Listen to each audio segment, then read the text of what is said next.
Hey everyone, it's John here from RPO Bay Hockey, back with another video, and this video is going to be on the hub cities and the latest news and rumors around it. So if you are a new subscriber, welcome to the channel. Please drop a like and leave your thoughts in the comment section below. So for the hub cities, obviously Vegas has been the favorite from the start.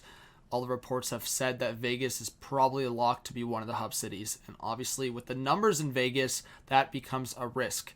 They're going to try to make it an isolated bubble in Phase 4 and not have positive tests. That's their intention. But for other cities like Edmonton that are a lot safer, some people are suggesting, as well as myself, should they just do two Canadian cities? Should they just commit to Toronto and Edmonton, for example? It was supposed to be Vancouver and Vegas, and Sportsnet reported that the decision was supposed to come by June 22nd, but obviously now we're at June 27th.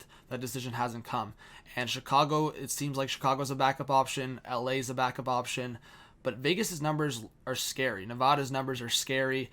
Vegas has taken some steps to make it more convenient, and I'm going to talk about it with some tweets here and adding another venue into the picture. So let's look at the options here and look at some tweets. So Jesse Granger, who's close with the Vegas Golden Knights, source: Orleans Arena installed a new rink last week with boards and glass that are up to NHL code. This was likely going to happen anyways in preparation for the AHL Silver Knights playing there, but doing it now gives the NHL another rink option with Vegas as a hub city.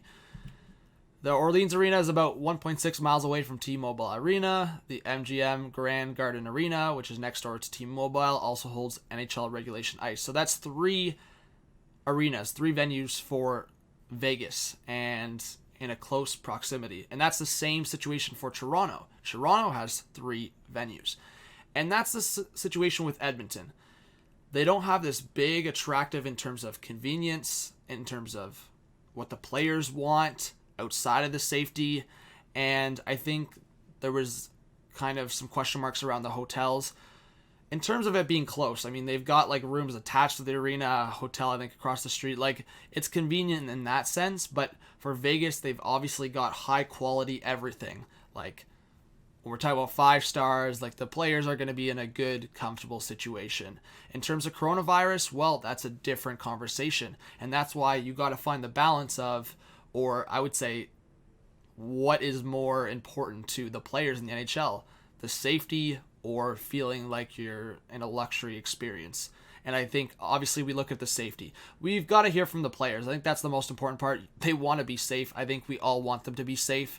Player safety should be number one.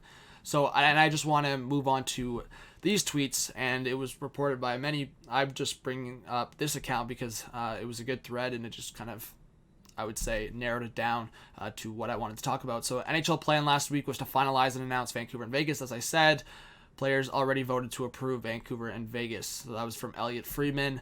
Players were asked for their third choice when it seemed likely Vancouver was not going to work. Full NHLPA membership vote on return to play and CBA extension next week. So that's going to be this upcoming week potentially.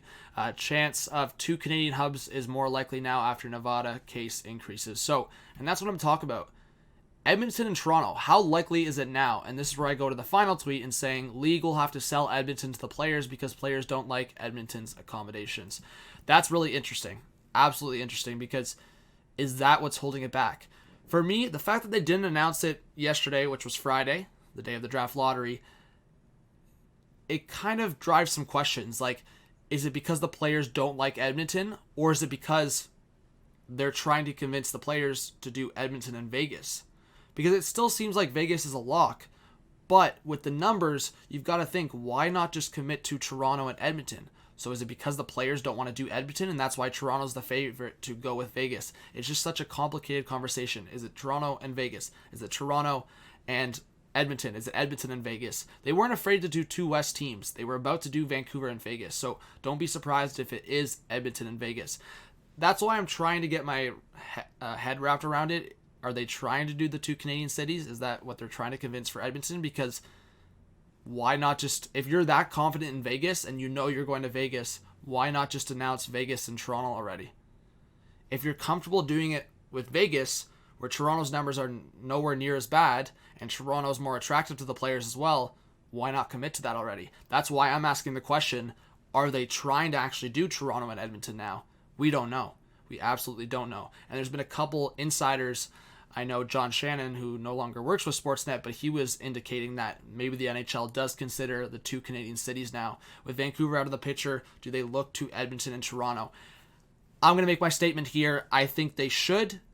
I don't know why it's a question mark. I get it might be more attractive. And maybe if the players don't like Edmonton, then people on Twitter, like, everyone needs to understand that maybe the players' priorities are, I don't want to say mixed, but maybe they are trying to find a balance. They obviously want to be safe, but they also want to have a good experience if they're going to be there. They want to be able to see their families. They want to have a good experience there.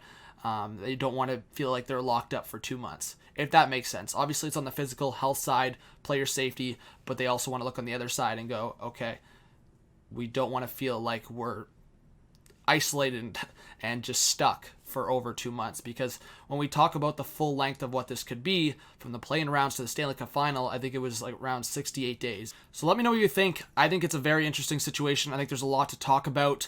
I'm going to talk more about it. I was going to rant a little bit, but I just thought, you know what, I'm going to give you guys the information, give my quick thoughts. I think they should consider the 2 Canadian hub cities, and we'll probably get the decision between a couple days here. I don't know. It's Saturday. Could they announce it today, Sunday, Monday, Tuesday? I would imagine it's going to come before July 1st. I can't see it any other way. They're not going to wait till July, so we've got a few days left in July. We'll see when they announce it. So thank you for watching. If you're a new subscriber, like I said, welcome. I hope to see you on the channel going forward. Please smash that like button and leave your thoughts in the comment section below. This was John from HUB Hockey. Have a good one. Peace out.